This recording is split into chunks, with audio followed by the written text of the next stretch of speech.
of the things that are going on with us strategically, so that you guys can kind of get a good idea of kind of where we are in terms of our next approaches for the next I would say 4 weeks.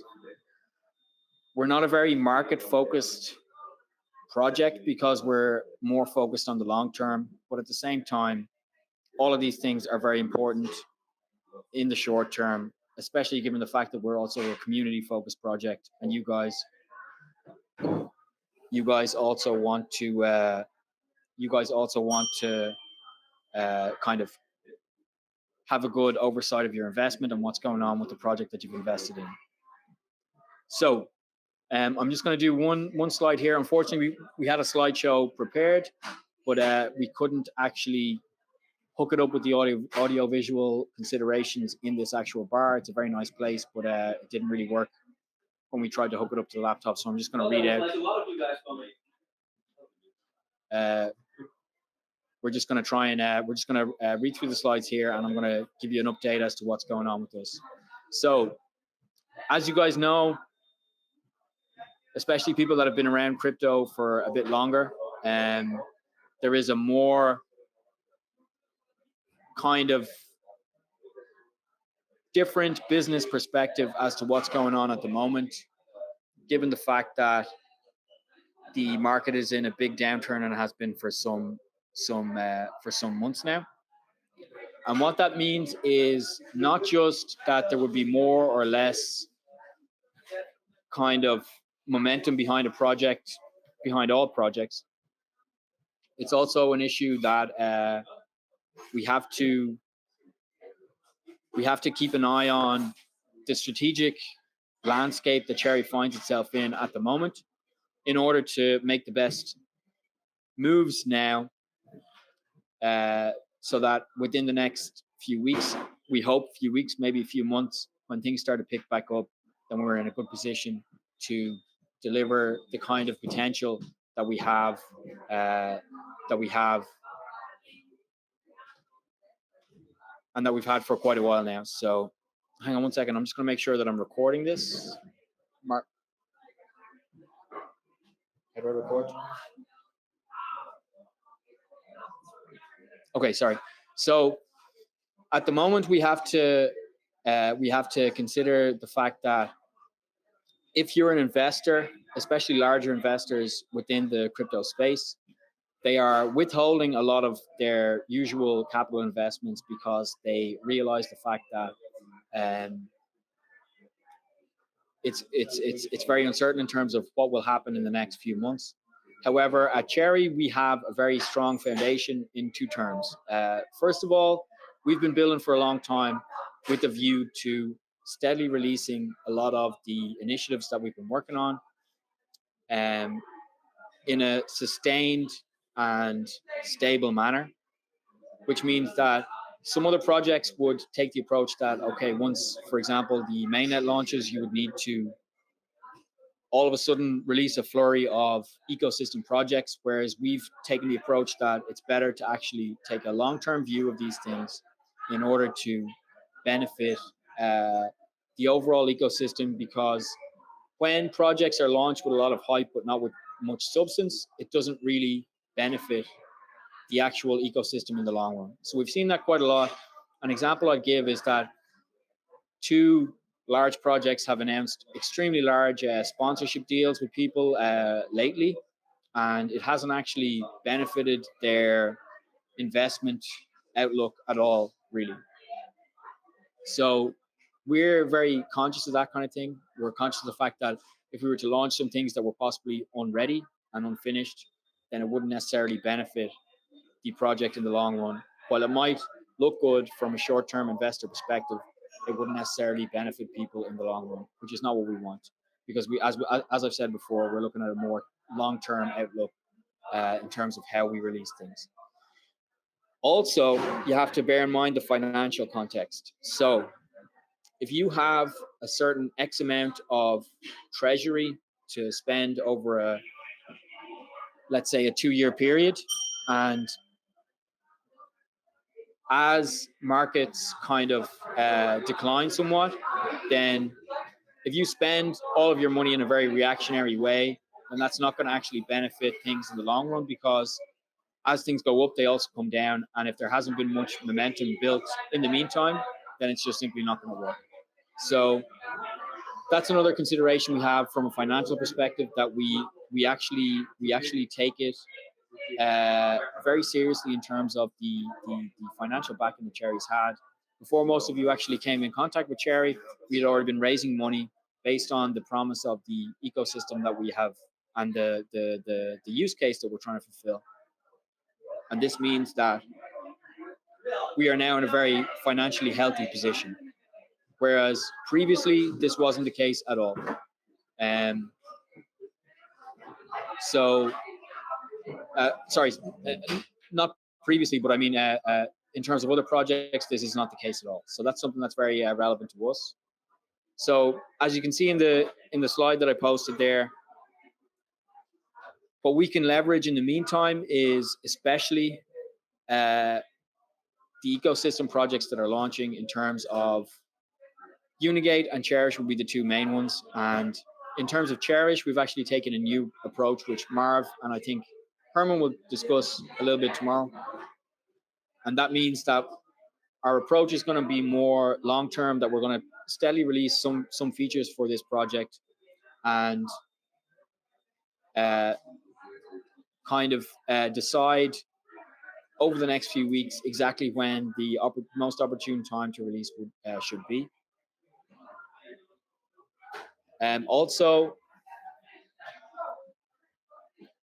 Also, we have the Unigate launch, which is upcoming. Unigate has been very beneficial in terms of the kind of functionality that it has demonstrated that Cherry can actually have. So that's going to be quite good as well. Unigate has been more or less in stealth mode to a large extent thus far, but it's something that you'll see in the next 4 weeks really ramping up in terms of their marketing spend. They have very, very strong partners in really, really large and well-endowed financial institutions. So this will kind of start to reveal itself over the next few weeks as well. And aside from that, we're also looking at, I think Herman mentioned this last week, we're also going to really focus on the kind of inbound content marketing that we can do, which means the launch of our Learn initiative. Cherry University is going to launch pretty soon. We're going to have a range of videos which we're going to have placed in kind of with high profile partners, which will explain exactly what Cherry does, which I think is something that we haven't had as much time to actually go into so far. And basically, we're going to have a more content focused approach to things, because, and this is the point of what I'm trying to say, is that during a downturn in a market, it's more important to focus on fundamentals.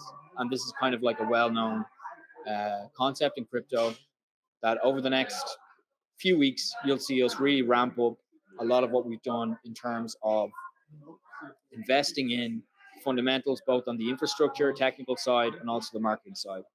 So later tonight, we're going to launch our internship program, which we've kind of been holding off on for a little while. And that will bring in more talent into the Cherry ecosystem. So we're really going to hope to ramp up the actual output of what we can do from a business and technical and marketing perspective, probably 3 or 4-fold over the next 3 weeks. So you'll start to see a huge uptick in terms of the announcements that we make, in terms of what we can actually show to prove the work we're doing behind the scenes. And in tandem with that, we're coming to a point now where the mainnet has been fully launched, and all the marketing that goes into that has been basically done, and it has been very productive. You've seen a lot of the press coverage that Cherry's received. You've seen a lot of the key opinion leaders and influencers who have been positively speaking about Cherry, and that's because of the strong relationship we have with these people, some of the biggest influencers in the crypto space. And what we're going to do is now, between now and let's say the third week of August, we're going to kind of unveil a lot of the new marketing initiatives, new business initiatives, and the new influencer contacts that we have over the next 3 weeks. And that's going to coincide with the release of or at least the start of the ramp up towards the launch of the Cherish and Unigate platforms. So it's quite a promising time for the project in general, especially because we've been able to weather the countervailing forces in the market quite well over the past 2 months, 3 months, 4 months, and we've been lucky enough to find ourselves in a position where we're well placed from a financial perspective, unlike quite a lot of other projects, which unfortunately haven't survived financially with the downturn that's ongoing. Whereas Cherry is in quite a good position in terms of our links to capital and the capital that we've accumulated. So more or less the conclusion that you can draw from what I'm trying to say is that within the next 3 weeks you'll start to see the next phase of the life cycle of Cherry launch. Given the fact that we have the mainnet up and running, we have a real product that can be used by anybody, and yeah, we're very excited to see how this goes. And this phase of marketing and business will last probably in the region of 3 months, which is our usual time horizon in terms of how we approach these things. And yeah, it should be quite interesting. And we're going to keep up the usual things we do, such as the AMAs every Wednesday and our newsletter and some other initiatives that we're going to be doing on a weekly basis. So that's quite exciting as well. We're going to have the AMA tomorrow, I think probably about 4 p.m. UTC or 3 p.m. UTC, depending on when Herman is traveling and when he can do it. But yeah, I just wanted to get in touch with you guys. It's been a nice meetup. The team have got together and met some of the community and stuff. So it was a good opportunity to talk to you guys and kind of update you as to the strategic considerations that we're taking into account on the business side of things, because I know that Herman always talks over things in terms of what's being released technically. This was a good opportunity for me to be able to give you guys an update as to what's going on from the business side. So what we're going to do now is I'm going to take about 2 minutes of a break and get Marv set up. Marv has some an interesting kind of talk to give you guys about kind of how you should get more involved in the blockchain space if you're interested in it. So basically, we decided that both these talks should be directly addressing a lot of the questions that we would get in DMs about what's going on with Cherry, what should people do if they're really interested in getting involved.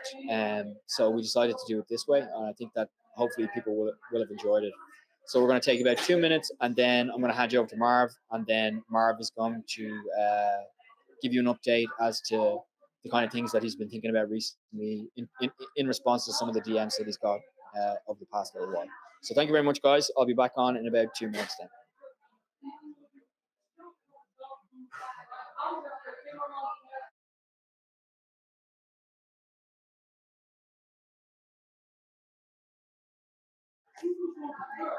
Hey guys, good to have you all here, both online and offline.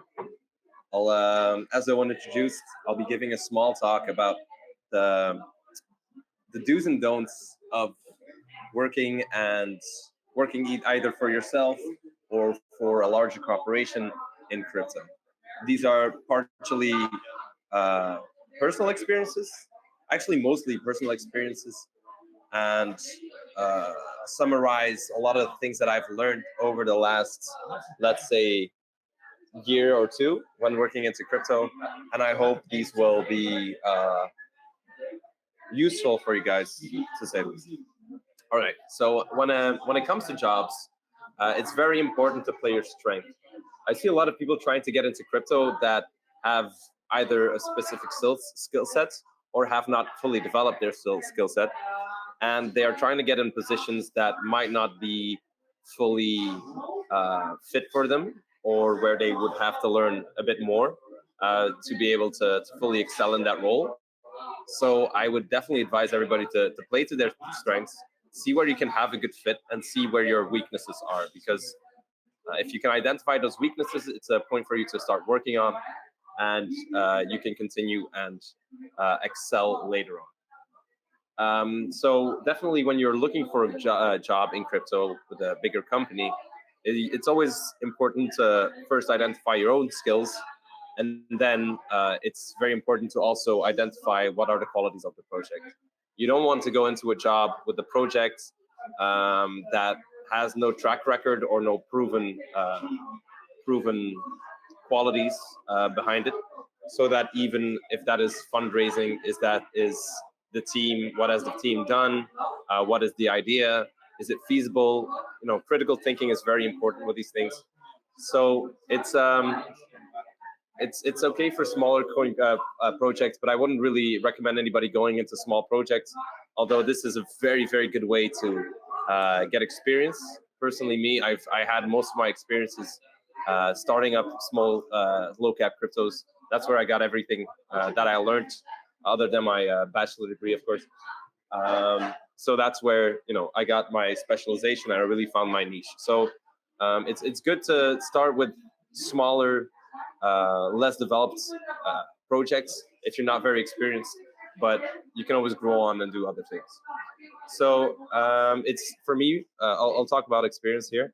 Um, Easier to get a job when engaged with a project. Personally, I didn't. If you're not engaged with a project at all and you see a job posting on LinkedIn, it's very hard to get in. But if you've already made yourself known to the project, you're engaged with what they're doing and what's going on.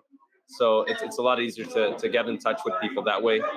Me personally, I just saw that I've been following Cherry from the start when the pre-sale happened, and then I saw that there were some job postings online. And the first thing I did was send my CV in for every single job posting there was, because I was really excited to work for Cherry. Owen later told me that this might not have been the best idea, but it did show a lot of enthusiasm. So which I think they did appreciate. So the next point is, don't wait to gather experience. And I kind of touched upon this earlier. You don't have to wait until a big job comes around. You can always find something to do in the meantime. So what I did was I didn't plan out on working in crypto full time. So what I did was, initially I just started some small projects, did something with some friends that was fun, made some jokes. When the meme coin era was up there, everybody was making crypto projects for fun, and it was a really fun experience for me to get into crypto. And that's where I gathered my experience, because of things that interested me. So just find something that interests you within the Web3 space, and there's always a way for you to be learning and possibly gaining something out of something. But don't get discouraged. Keep on trying and build up your experience, and you'll be able to find something awesome. Then always be very mindful of the crypto landscape. It's not fully regulated. There's a lot of pitfalls that people still fall into. So you should be prepared to run through some hoops, like taxation. It's not that easy these days. It's definitely in crypto, and not every country accepts cryptocurrencies as legal tender. So you have to be really careful with that, and careful of those pitfalls. And then something also very, very important is, if you're trying to do a job and you have trying to get a job and you have a lot of abilities, it's very important to be mindful of the people you're working with, and be mindful of your worth. Know your worth. Know what you can bring to the table, and don't let anybody ever abuse you. It's always good to have contractual obligations and all that other stuff, but I'll touch on those things in the next segment, which is projects. All right, so projects, to start off with, 99% of shady stuff doesn't work. And what I mean by that is a lot of people get pulled into these ideas that all the shady stuff, the Telegram DMs, I'll get you trending on this, I'll rush CoinMarketCap, I'll get you featured on Forbes and this and that. It's all 99% of the tactics that people get accustomed to in the crypto industry are for low cap coins with no actual worth, or there's no actual substance to them, and people get really confused as they expect other big crypto projects would have a more corporate application to go and do all these same things. And I see this in chat a long time, and people ask me this in DM: why aren't you buying this? Why aren't you doing that? Personally, I would be very disappointed if a serious project went and bought a billboard on Times Square and wasted a lot of money on that. Most of this stuff really doesn't work, and it's all gimmicky. And the only thing that does really work um, is good hard work, a solid project, and thoughtful project planning and strategy. And that's the only thing that really works. And of course, you have to have some good connections. Then, yeah. So as well, the shade when it comes to the shady stuff, also promises that people make on Telegram, and it's you have to really keep your head and all of these things, because you never know who's at the end of the screen and what their goals are. So if you want to build a project, it's very, but I think this might even be the most important part, is to build a trusted team. If you don't have a trusted team, and this is not people you've known for months, it's rather people you've known for years. Of course, you can start something with people you don't know, but there's risks attached to that. Build a trusted team. Crypto is an extremely niche um, sector, and it's extremely niche for talent. A lot of talent has been already scooped up, so you have to make sure you have the right people on your team who can carry responsibilities for your project and who can perform when needed. And it's good to test these people beforehand, because they might have bad intentions. So it's you have to be careful not to be fooled by them. So always build a trusted team, and be sure that trusted and talented people are and few and far apart. So you know, be careful. I think that's the essence of what I'm trying to say. And then the industry standards aren't always the right way. I think I mentioned a lot of this in the first point of projects. A lot of people expect big crypto projects to do certain things that are more meant for hype coins and meme coins and stuff like that, and they take that as the golden standard for what has to happen in crypto, especially when it comes to marketing. I see a lot of you guys suggesting stuff that not necessarily might be beneficial for the project, but because you might have had a false sense of what this was supposed to be by projects that you've already been in. So it's very important to keep a clear mind and not repeat uh, silly, let's call them silly things that other projects might have done that might have been slightly beneficial for them at the time. But if you want to build something serious, it's always good to not to stray from the right part and do things that might bite you in the behind later on in your product development. So then, never chase hype. I think this is pretty obvious. When something is hyping up, we had a lot of, another dog coin, another 18 plus coin, another DAO. There's been a lot of these hypes, rocket coins and save coins. There's been a lot of these hypes and people trying to copycat them, and some have really benefited from that, but eventually have done not so positive things to their community. Never follow the hype, because 99.9% of people always lose when following the hype. It's important to stay neutral and don't get swayed by the community and the market's direction, and stay on a good path where you can stay centered and positively evolve uh, your projects and your goals. And then the last one, I think people need to refreshing on this one sometimes. Time in the market is always better than timing in the market. Your timing might be right, but if you don't plan for longevity and for sustainability, you will never accomplish any real effect in the crypto industry. You might ride a wave and it might be fun for a while, but once all the hype dies down, it might not be looking good. There's a lot of people who've tried to overreach in short amounts of time, and these have fallen flat on their face because they didn't respect the market in general. So it's always time in the market over timing in the market, and that's a golden rule. Good things take a long time, and you have to respect that. Otherwise, the market will take you away. I think that's about the end of my talk. I'll give it back to Owen. Okay, that was great. Thank you, Marv. So what we're going to do is actually in the next couple of days, we're going to compress everything that we spoke about into a couple of blog posts. Thank you all, everyone that came, was able to join us in person today, and also everybody who's joining us online. As I said, tomorrow afternoon UTC, I'm not 100% sure which time it will be. We're going to have our usual AMA, but we'll go through some of the more uh, regular kind of considerations that we have. The usual updates. I think we're going to probably release the newsletter at some point tomorrow.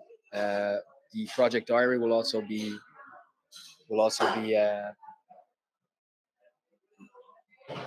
the project diary will also be released tomorrow, and uh, I think yeah, it should be a good AMA tomorrow, and we'll recap a lot of the things that we spoke about here, or what I spoke about anyway, in terms of the kind of strategic direction of the project. Herman will be able to give us more substantive uh, conclusions in that regard. As well as that, as I mentioned, we're going to release the internship portal. We're also going to hopefully launch our learn.cherrylabs.org initiative this week, which a lot of you will find quite useful. We put a lot of time into it. And yeah, we'll have more updates tomorrow as well, and more announcements as to what's going on in the ecosystem. You'll get them straight off the presses from Herman himself. Okay, thank you very much, guys. And yeah, it's great to have another successful meetup, and we'll have another one pretty soon. I'm not sure exactly where it'll be, but certainly within the next few weeks, we'll get together, and everybody is welcome as always. So thank you guys very much, and I'll speak to you tomorrow.